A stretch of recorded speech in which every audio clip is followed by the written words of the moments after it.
The Adventures of Tom Sawyer, graphic novel. Page 1. St. Petersburg, Missouri, by some folks' standards, was a quiet little river town. But if you were young at heart, with a keen sense of adventure, well, life was anything but dull. There was always the great Mississippi River. With a little imagination, it could change a small raft into a galleon of bloodthirsty pirates. In a place like this, a fellow was only limited by his imagination. If I'd seen Tom Sawyer a-swimming in the river, I'd tell him he'd best get home, 'cause his Aunt Polly is shouting for him. But seeing I ain't seen, I'm a-reckon I'll just catch me that big old catfish under that yonder tree. Page 2. Tom Sawyer. Well, if I get a hold of you, I'll... When Tom's folks died, he and his half-brother Sid came to live with Aunt Polly. Tom! He knows just how long he can torment me before I get my dander up. Lordy, I ain't doing my duty by that boy. Spare the rod and spoil the child. It was a virtuous effort trying to raise Tom according to the good book. Every time I let him off, my conscience hurts me so, and when I whip him, my old heart breaks. If he played hooky today, I'll be obliged to punish him. I've got to do my duty. A man born of woman is of few days and full of trouble, so the scripture says, and in Tom Sawyer's case, it was so. Sure enough, he'll work this Saturday, and he hates work more than he hates anything else. Page 3. Tom Sawyer, haven't you heard me calling you? Why, no, Aunt Polly. Jim and me, we've just been here talking, chopping wood. Huh, Jim? Hi, Jim. I reckon so, ma'am. Well, I thought you were up to your old tricks. Come on in for supper. Thanks for helping with the wood, Jim. Sure, Tom. Glad to have been some help. Sid, he was seldom late for supper, but what irritated Tom was he seldom did anything wrong. I didn't see you chopping wood, Tom. My favorite cornbread. Tom, it was powerful warm in school today, wasn't it? Yes'm. Didn't you want to go swimming, Tom? No, well, not very much. But you're not warm now, are you? No, some of us pumped water on our heads. See, mine's damp yet. I should have spotted that. Page 4. Tom, you didn't have to undo your collar to pump water on your head, did you? Oh, no, ma'am. See, just like you sewed it this morning.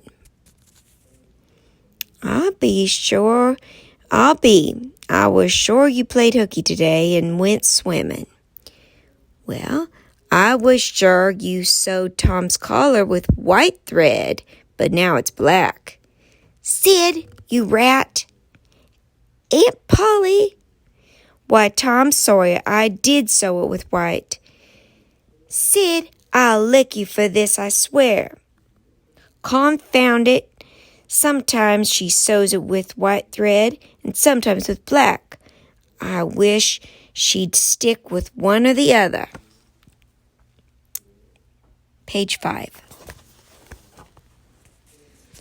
Within 2 minutes, or even less, Tom had forgotten his trouble. Not that his troubles were less than immense are to a man, but a powerful new interest drove them from his mind. Holy Moses! A new kid in town, all dressed up, and it ain't even Sunday. I can lick you. Well, I'd like to see you try. I can. Can't. What's your name? 'Tisn't any of your business. Page 6. Oh boy, what a hat. You can lump it in if you don't like it. Dare you to knock it off, and anybody who takes it dare sucks eggs. You don't say. I'll take it and bounce a rock off your head. Take a walk. Dare you to step over that line, you do, and I'll lick ya. There, I did. Don't crowd me. You said you'd lick me. Let's see you do it. By lingos, I will do it. How enough?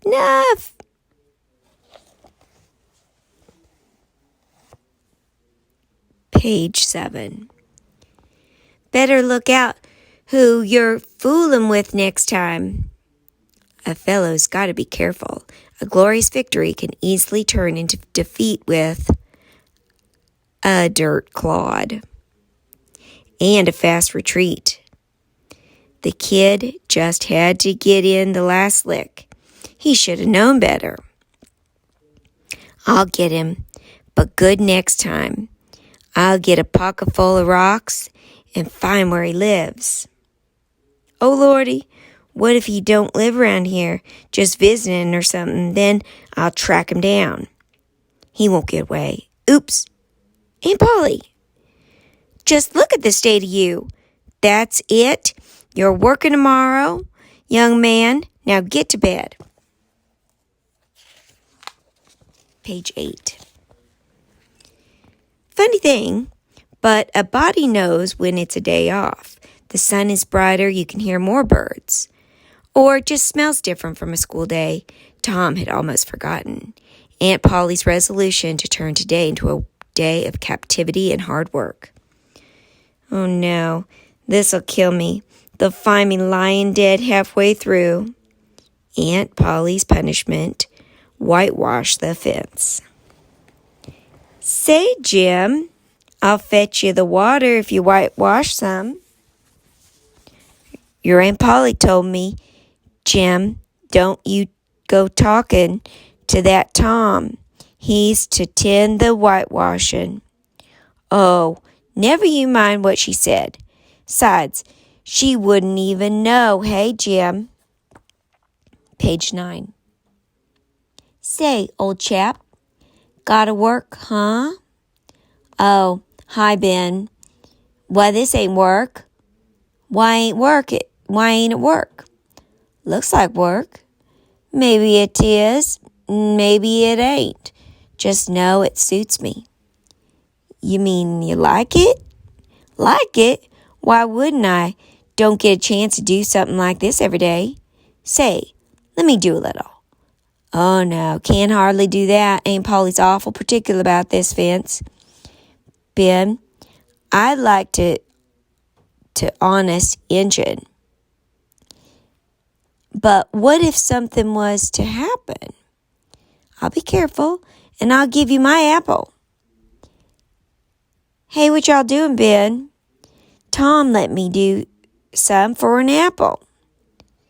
Sorry, Billy, but I just can't let you do any. I'll give you my kite. We'll give you a doorknob and this here dead rat and that piece of string. By now, Tom had acquired 12 marbles, a piece of blue bottle glass to look through, a dog collar, 6 firecrackers, a key that didn't unlock anything, a tin soldier with its head and one arm missing, and the fence had 3 coats of whitewash. Sorry, Lester, but I've run out of whitewash. Page 10. It's all done, Aunt Polly. Can I go out and play now?" "Don't you lie to me, Tom Sawyer." "Why, I ain't Aunt Polly. You just come look." "Well, I never, Tom. You can work when you put a mind to it, but it's powerful seldom you've a mind to. It weren't all that work. I'd sure like some doughnuts, Aunt Polly." "I'll whip up a batch for supper. But don't you be late or I'll tan your hide." Now, how'd he paint that whole fence? I just know that boy is up to no good. I can feel it in my bones. Stop acting like a bath is some form of punishment." The Saturday night bath was just the beginning. Sunday morning meant squeezing into good clothes and shoes, and how Tom hated shoes. "Morning, Miss Polly. You got some fine-looking boys there." Page 11. Being able to spit in a clever manner has always been a great asset to a boy's character, and Tom was no exception. But this morning his attention was drawn to the old pig shed. If you hadn't known better, you'd have thought it was a bundle of old rags flying out of that loft. But it wasn't. It was every mother's dread, Huckleberry Finn, Tom's best friend. Being homeless, he pretty much came and went as he pleased. A free spirit, old Huck's lifestyle had made him the idol of every boy in town. Although Tom was under strict orders not to play with Huck, he did so at every chance. "Hello, Huck. What you got there?" "Hello yourself, and see how you like it. Guess what I've got?" "Dead cat. I bought him off a boy for 6 marbles, and that snake skull we found." "Say, what's a dead cat good for?" "For cursing. Warts. See, take this here cat to the graveyard round about midnight to where someone wicked's just been buried. When it's midnight, a devil will come. Well, as he's taking his fellow away, you have your cat at him and say, 'Devil follow corpse, cat follow devil. Warts follow cat. I'm done with thee.'" "Sounds right. You ever try it?" "No, but old Mother Hopkins told me it was so." Page 12. "I reckon she's right, 'cause she's a witch. She witched my old dad. He came along one day and sees she's a witching him. So he took up a rock, and if she hadn't dodged, he'd got her. Well, that night he rolled off an old shed where he was lying drunk and broke his arm." "That's awful, Hucky. When you gonna try the cat?" "Tonight, I reckon. They'll be coming after old Hoss Williams tonight." "But they buried him last Saturday." Their charms don't work till midnight. Then it's Sunday, and devils don't slosh around much on Sundays." Didn't think of that. "Let me go with you." You can if you ain't afeard." "Afeard?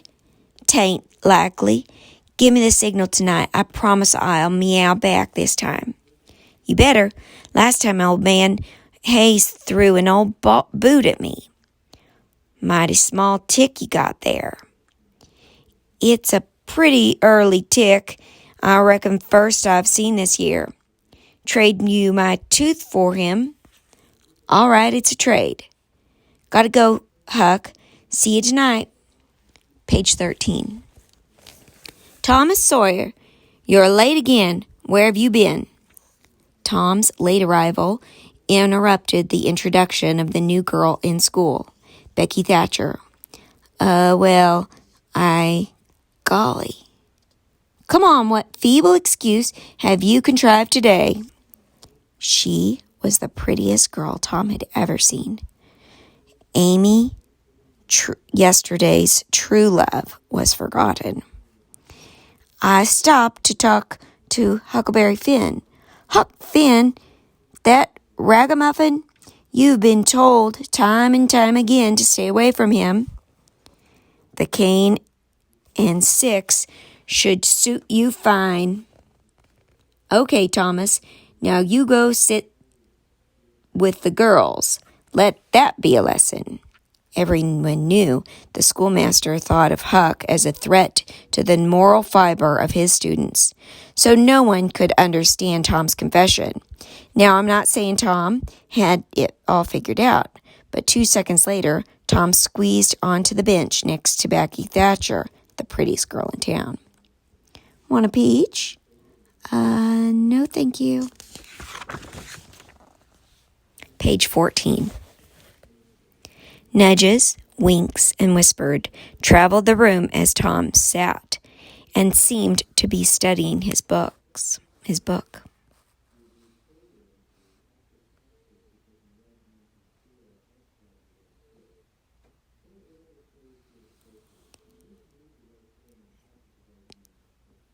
The blackboard said, "Take it, I've got more."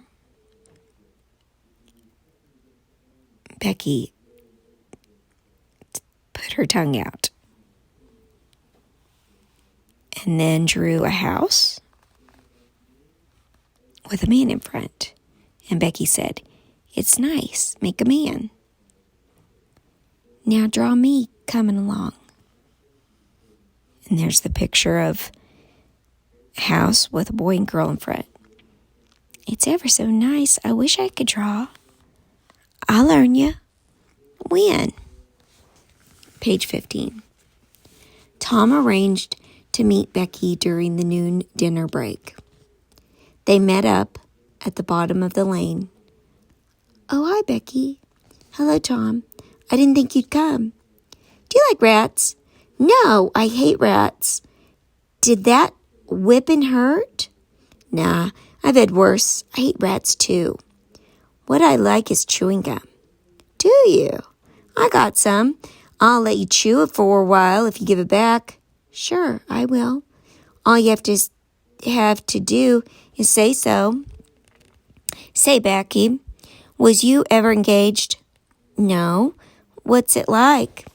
"It ain't like anything. You just tell a boy you won't like anybody but him, ever. Then you kiss." "Kiss? What for?"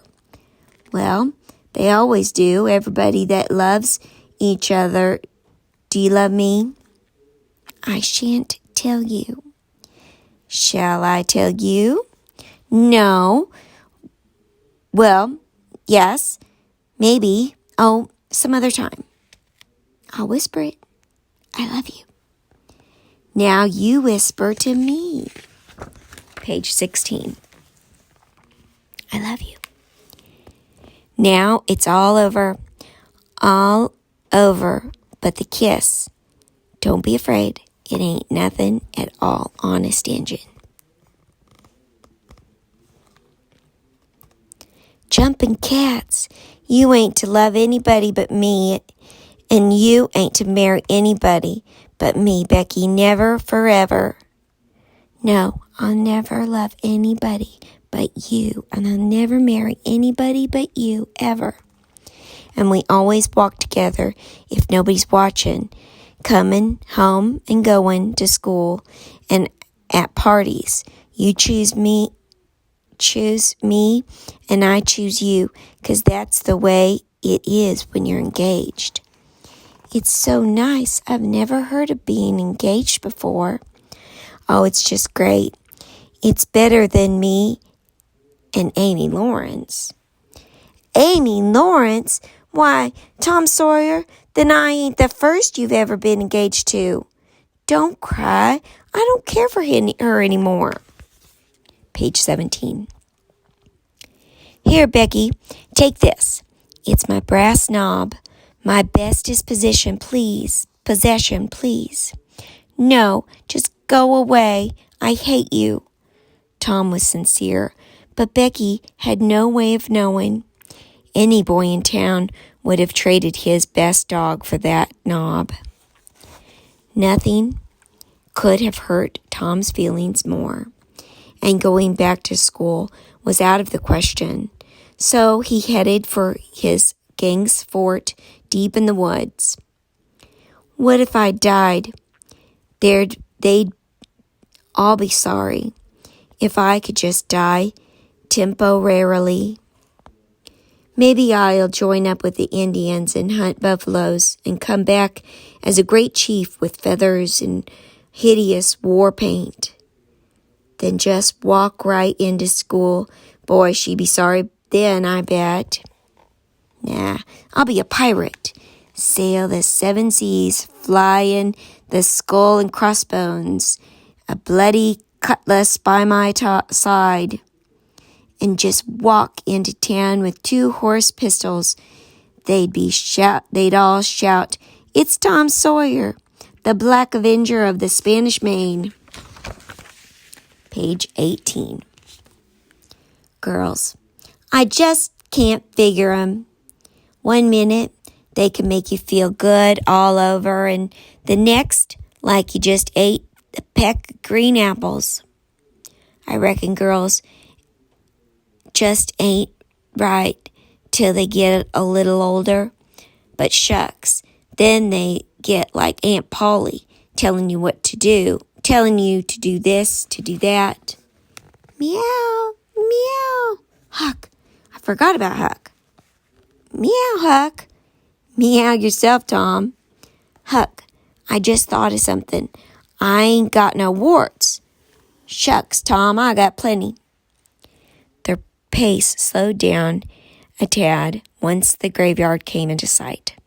Hucky, do you believe dead folks like for us to be here? I wish I'd know, Tom. It's awful solemn like here. Page 19. There he is. Do you reckon Hoss hears us talking? Of course he does. At least his spirit does. Oh, I should have called him Mr. Williams. Nah, everybody calls him Hoss. Shh.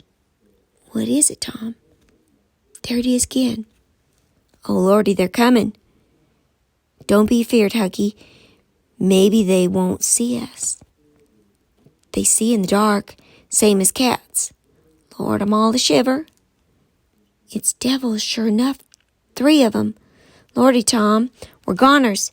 Can you pray? Now I lay me down to sleep. I pray the Lord my soul to keep if I die. Oh. But one of them was human. It was Old Muff Potter, and the other was Injun Joe, both drunker than toads. Dig here, and hurry. We don't have all night.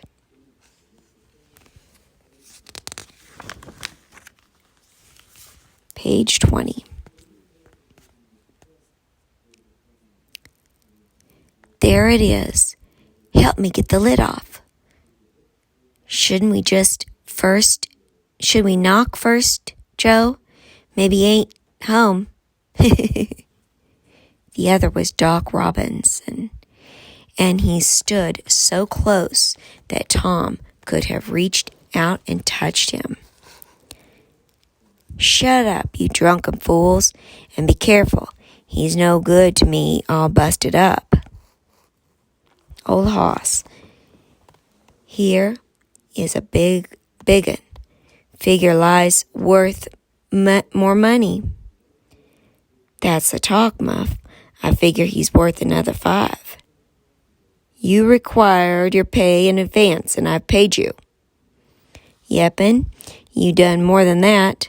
5 years ago, you drove me away from your father's kitchen with a whip when I asked for something to eat. Did you think I forgot, Doc? You filthy half-breed. I should have had you shot. Hey, Doc, what are you doing? Here now, don't you hit my pard. You drunken half-wit, I'll have you and that engine driven out of this state. Page 21. Like a rattlesnake, Injun Joe waited for his chance to strike. Just then, Doc hit Old Muff with Hoss Williams' headboard. Injun Joe seized the opportunity Tom gasped for breath. It was as if that knife had stuck him. "You ought not have done that, Muff. You killed him. But don't worry, I won't ret you." "Lord, Joe, I'm all covered in blood, and that's my knife. Oh, Lord, I didn't mean to do it. I ain't ever hurt anybody before, ever." The boys bolted out of there like a blue streak. It was as if the devil himself was after them. Page 22. Their feet hardly seemed to touch the ground. They were running scared. By the time they reached Old Man Murch's cowshed, they didn't have a breath of air between them. "Huck, what do you reckon will come of all this?" "Hanging, I reckon." Who'll tell us?" "Who'll tell us?" "No, 'tain't likely. If anybody tells, let Muff Potter do it." "Maybe Muff don't know Injun Joe done it." "Lordy, then we are the only ones that know. And if they don't hang Injun Joe, he'll kill us sure as we're a-layin' here. Tom, we gotta keep mum about this. I hold my hand on my heart and swear it. No, this oughtn't be written in blood." "Blood?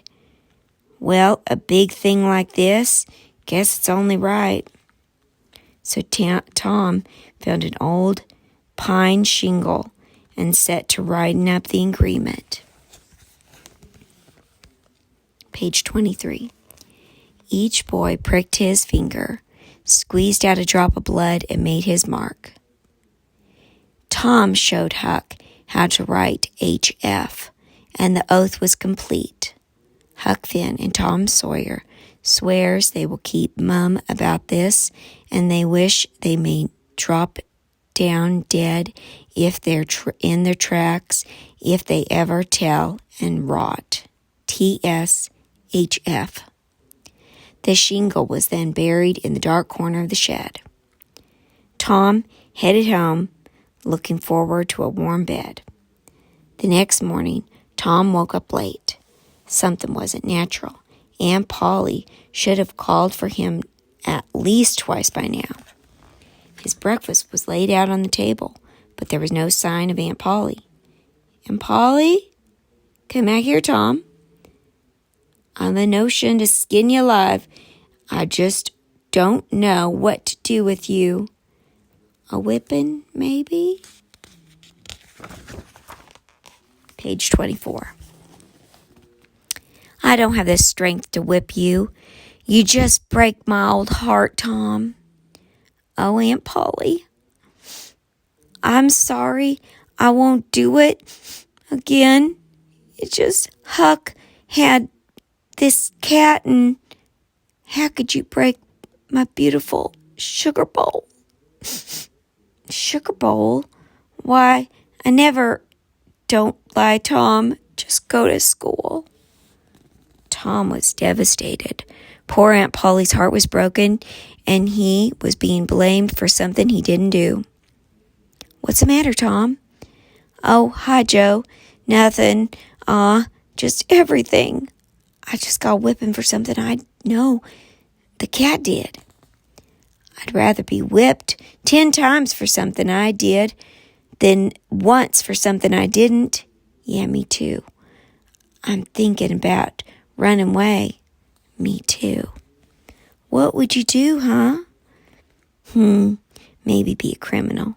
You know, like Robin Hood, and steal from the rich folks. And give it to the poor, huh, Tom?" "Maybe." Tom, wait up. They just arrested Muff Porter for murder. You know what that means. They'll hang him. But what can we do?" Page 25.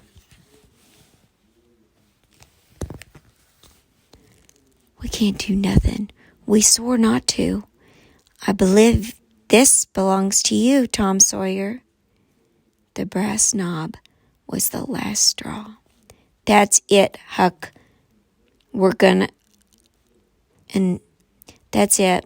Huck, Joe, and I are gonna run away. She'll be sorry. That was awful smart of you to give her something she couldn't rip up. It was settled. Huck knew of a raft just waiting to be captured at a lonely spot on the bend of the river. So it was agreed. Each would bring hooks and a line and such provisions as he could steal in the most dark and rascally fashion possible. They would meet at the raft at midnight and set sail to Jackson Island. Tom arrived just after midnight, crouched in the bushes. He hooted like an owl. It was answered by a bird whistle, then a voice. Who goes there? Tom Sawyer. The Black Avenger. Name your names. It's us, Huck, Finn, the red-handed, and Joe Harper, the terror of the seas. 'Tis well, give the countersign. Blood! They raised their colors and shoved off, Huck and Joe at the oars, with Tom in command. Aye, aye, sir. Luff and bring her to the wind. Steady it is, sir. Steady. Let her go off at a point. Point it is, sir.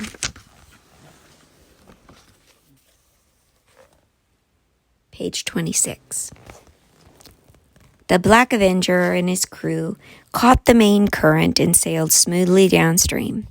Lively now. Sheets and braces now, me hearties. Aye, aye, sir. Occupied with their tomfoolery, they misjudged the current and nearly missed the island altogether. Port! Port! Now, men, with a will. Darn it, Tom, give us a hand. They landed on the sandbar, a short ways from the island, and waded ashore. It took several trips to get everything off the raft. The boys were exhausted, but not too tired to make a camp, take stock of their goods, and settle into a midnight feast. What would the boys say if they could see us now? Piratin' suits me fine. Never did get enough to eat. Generally is those peaches in that jar. This is great. This is the life for me. No getting up in the morning, no school, don't have to wash. Pirates, they don't have to do nothing. What do pirates have to do? Page 27. Pirates do lots, taking ships and burning 'em, burying money in awful places where ghosts and creatures watch it and kill people, make 'em walk the plank. Women. They don't kill the women, they capture 'em and keep some. The next morning, all nature was awakened to blood-curdling screams. Tom, the raft's gone. That's all right, terror of the sea. Let's eat Black Avenger. Breakfast consisted of all of Tom's ham, corn pone, and most of Aunt Polly's preserves, except a jar of prunes, which nobody liked. After that, they took a well-deserved rest in the warm sun. The only sound was the soft chirping of the birds until, boom, cannon fire. We're under siege. Page 28. It's the ferry firing out over the water. Somebody must have drowned. When old Wilbur drowned, they did the same, and he popped up off the river bottom like a cork. But nothing's coming up this time but old Mississippi mud. How come? 'Cause it's us that drowned. It couldn't have been better. Tom had planned it himself. The whole town was pining away over the boys. All they had to do was become famous pirates, then make their triumphant return. On guard, Black Avenger! The Pirates 3 forever! As twilight drew near, the ferry returned upriver. The excitement was gone. Tom's thoughts were of Aunt Polly and how bad she must be feeling with him dead and gone, and Joe was having his misgivings. But Huck, well, nobody missed him. I just wonder, do you think we should go back? Page 29. Tom, you want to go back with this chicken heart? Why, no, Huck, not me. I didn't mean right now. The mutiny was laid to rest, but Huck knew the signs. Homesickness was eating away at the two boys. Supper was eaten that night in the dead silence. Later that night, as the two boys slept, Tom was busy. He wrote 2 notes. One he left for the boys, saying he'd be back by breakfast. The other he took with him. The map. Tom's midnight journey. He swam ashore and ran through the woods, stowed away on the last ferry across the river. An hour later, he was climbing over Aunt Polly's fence, where a light in the kitchen. So he headed for Aunt Polly's bedroom window. His intention was to leave the note and hightail it back to the island. But suddenly the door opened. Tom shot under the bed. It wasn't a spirit that made that candle blow. Your window open.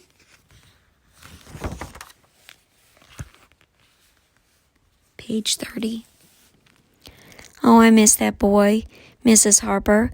He wasn't bad, just mischievous, like a colt. He never meant no harm. The best-hearted boy there ever was. Same as my Joe. To think I whipped him for taking that cream that I myself poured out because it was sour. The things we'd do different if we could. Why, I accused Tom of breaking my heirloom sugar bowl. It was just he was always licking his finger and sticking it in the bowl. And I bet if he was here right now, you'd give him all the sugar he could eat. But we laid the boys to rest Friday morning. Better get some rest. Slowly, Aunt Polly got ready for bed. When she started to say her night prayers, it put Tom in tears. He wanted to leap out and hug her, but he didn't. Finally, she fell asleep, and Tom crept out. This whole adventure was a lot bigger than he thought it was. Tom looked at the note. Suddenly, he had a better idea. The note said, "We are not drowned. We just gone to be pirates, Tom." He stuffed the note back into his pocket, bent over and kissed Aunt Polly.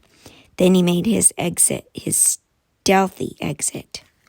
Tom commanded the ferry boat's skiff and rowed downstream. He had grandiose plans in mind and didn't notice the menacing storm clouds building up in the night sky. Page 31. The sky turned pitch black, then exploded with thunder and lightning. The howling wind turned the river into a raging sea. The rain poured down all night and the next day. On the morning of the boys' funeral, the skies cleared and the summer suns reappeared. The hearse drove along the muddy street with 3 empty coffins. The whole town was turned out. Aunt Polly and Sid didn't sit in their usual seats. They went all the way up to the front. When everyone was seated, the preacher silently raised his arms and everyone started to sing. The hymn was always the same at funerals. Abide with me. Slowly, the door creaked open page 32. 3 tired, wet, and muddy boys walked down the aisle. The singing faded away to gasps of disbelief. Mrs. Chilvers, the leader of the Temperance League, let out a little squeak and fainted. The preacher, thinking he was witnessing a miracle, turned a strange shade of blue. "Tom, is that you?" "It's us, Aunt Polly." The Harpers and Aunt Polly threw themselves onto the resurrected boys and poured out thanksgiving, but Huck didn't know what to do and started to slink away. "It ain't fair. Somebody's got to be glad to see Huck." "And so they shall." Tom had thought it was a grand idea to return for their own funeral, but he never figured it would turn out quite like this. Page 33. That adventure really took the wind out of Tom's sails. For a while, things really changed around Aunt Polly's house. Tom wasn't ever as averse to chores as he used to be. Becky figured Tom was a real hero for bringing those boys back alive. She and Tom were seen holding hands at the boys-only fishing hole. The schoolmaster was positively amazed when Tom got passing grades on examination day. At last, summer vacation came. There was only one thing that gnawed away at Tom. Murder trial, Muff Porter. He oughtn't to hang. Injun Joe will see to that. That's right. I was there, and I saw old Muff's knife the dock in the... I was there, and I saw old Muff knife the dock in the back. Does the defense wish to question the witness? No, Your Honor. Page 34. On the last day of the trial, a strange twist of events. Judge, we like to change our plea from guilty while under the influence of drink to not guilty. I call my witness for the defense, Thomas Sawyer. Don't be afraid, Tom. I'm not judge, sir. Where were you on the 10th of May, around midnight? In the graveyard, sir. Were you near Hoss Williams' grave? Yes, sir. Hidden behind the elms. Now tell Tom, tell us what you saw. Well, you see, we gone there with this cat, a dead cat in the sack. Well, we see him coming up the hill. At first, we thought they was the devils. It's Injun Joe. He's the murderer. Stop him. Muff Porter's innocent. Page 35. I'm mighty proud of you, Tom. I'd have been scared to tell him. I'm just shaking all over, Huck. Never been so scared. Hope they get him.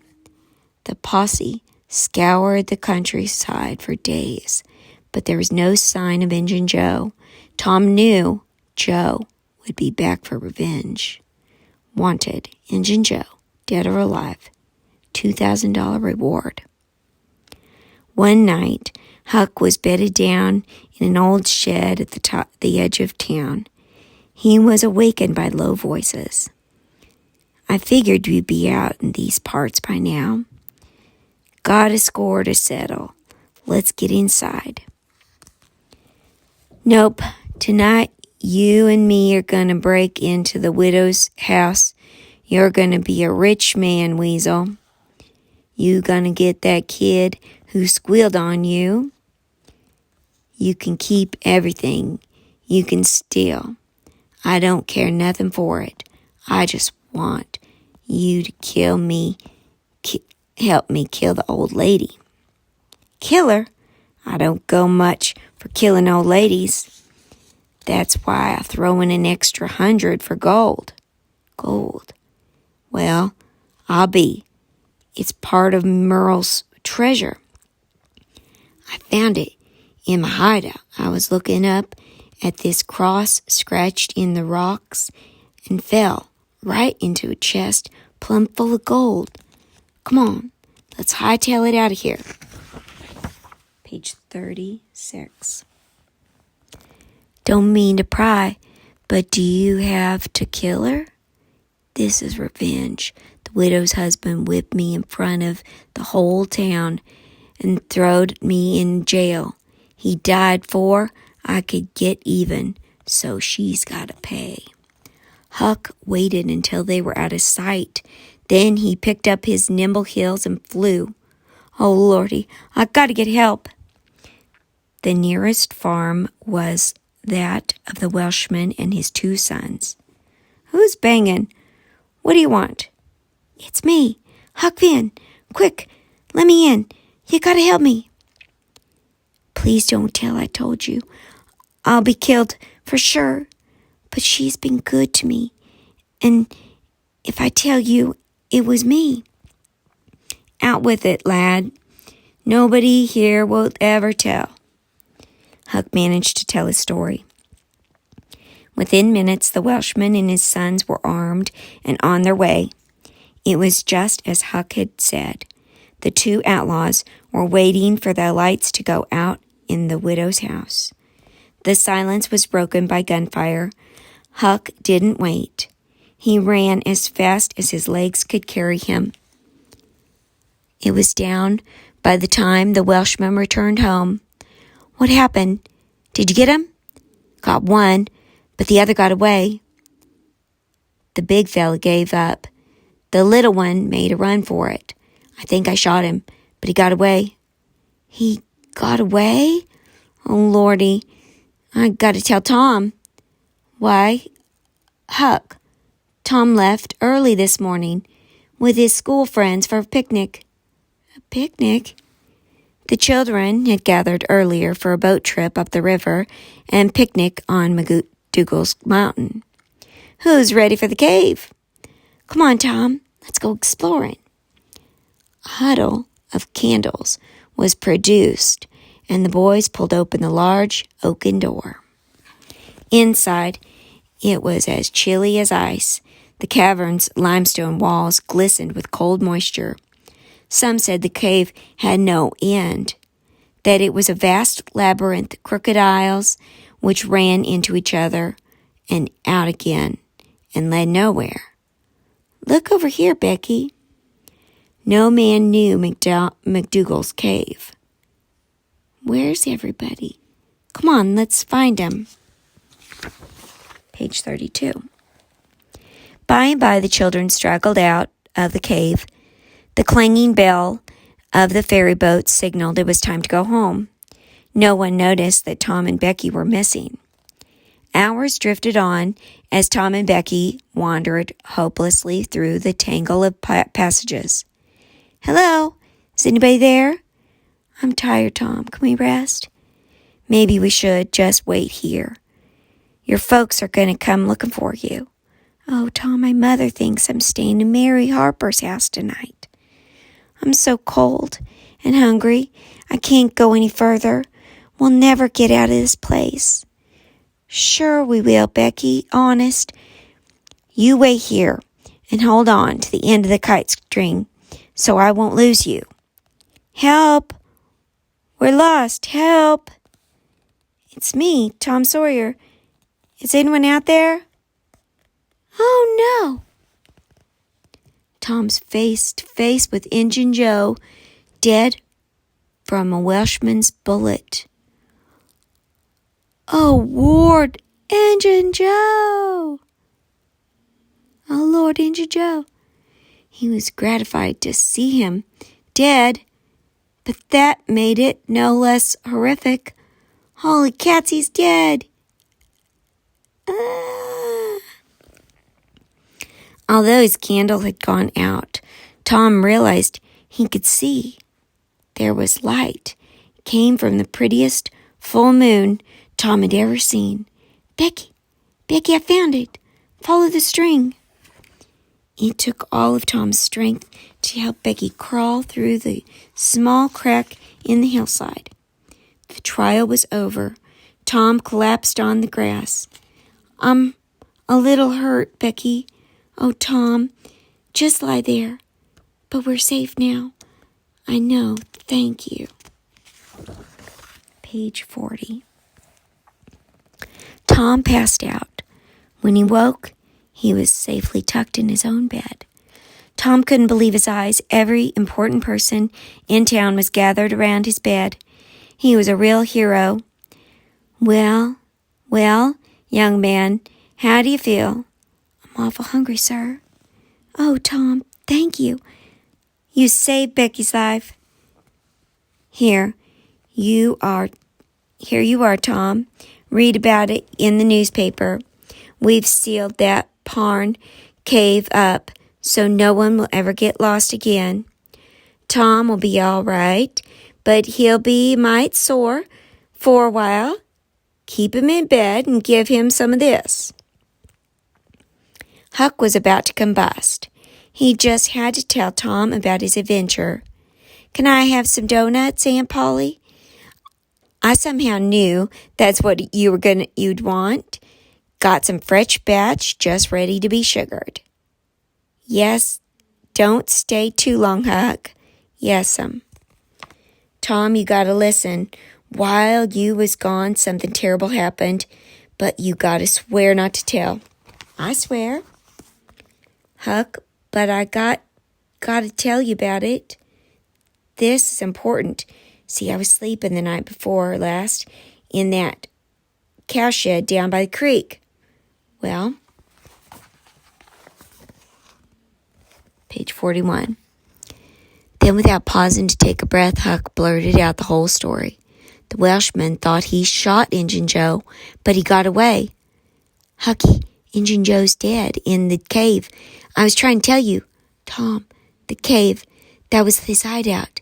That's where the treasure is, Merle's gold, under the cross." "Honest, Injun." "Huck, is this for fun or earnest?" "The most earnest ever. That treasure's down there." "Help me get it out." "You bet. Right now, if you say it. But, Huck, I don't think I can walk more'n a mile." "Leave it to me, Tom. I'll figure out a plan and be around about midnight." "Out of here, Huck, Finn. Tom needs his rest." The boy's favorite hour soon rolled around midnight, and as he had promised, Huck had a plan.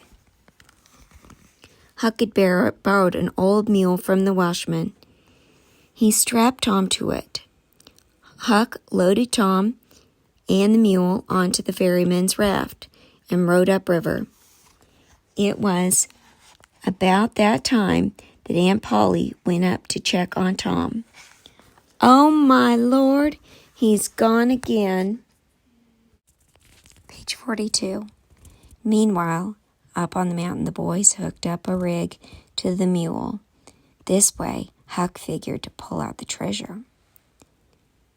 "There he is, Huck, deader'n a mackerel. Let's get out of here." "What, and leave the treasure?" "Look, the cross. It's luck for us. Injun Joe's ghost ain't hanging around where there's a cross, is he?" "That's so. It is luck." That's all it took to convince Huck. They crawled down under the damp rock. And there was the Mural Gang's treasure.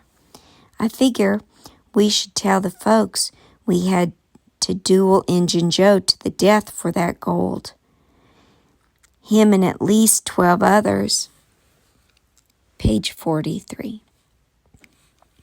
"Morning, boys. You two best come along with me. Judge Thatcher and the widow Douglas want to have a word with Huck. Huck ain't done nothing wrong, sir. Here's your boys, Aunt Polly. Come in and sit down. We've something important to tell Huck. Huck, you saved Mrs. Douglas's life, and she feels obliged to take you in, give you a home, and have you educated. You'll be able to go to school, and, as my son, you'll have everything you need. Huck don't need nothing. He's rich, honest. See, half's Huck and half's Tom's. I'll be. It is a treasure. Where'd you boys find it? The boys recounted their story, and the money was counted. It came to a little over $12,000. The townsfolk talked about it, gloated over it, and glorified it, all to the point of unhealthy excitement. Every deserted house within 50 miles was ransacked for hidden treasure, but none was found. Page 44. Huck went to live with the widow Douglas. He was combed, brushed, and cleaned. But the shackles of civilization were too much for him. After 3 weeks, he turned up missing. Tom went to look for him. Hello, Huck. Hello yourself, Tom. Everybody's been looking for you, Huck. The widow's been kind to me, Tom, but I just can't stand them ways. Gotta get up every morning at the same time, wash every day, and be rich. I can't sleep in cowshed. Being rich ain't gonna stop me from being an outlaw. You can be rich and still be an outlaw. Outlaws in some countries are respectable, like dukes and such. Outlaws are more respectable than pirates. And we won't let anybody in our gang that ain't respectable. You know, being rich ain't all it's cracked up to be. Good thing about it, if and I don't suit you, it's easy enough to be poor again. And so ends this chronicle. It being the history of a boy, it must stop here. The boy could not go much further without becoming the history of a man.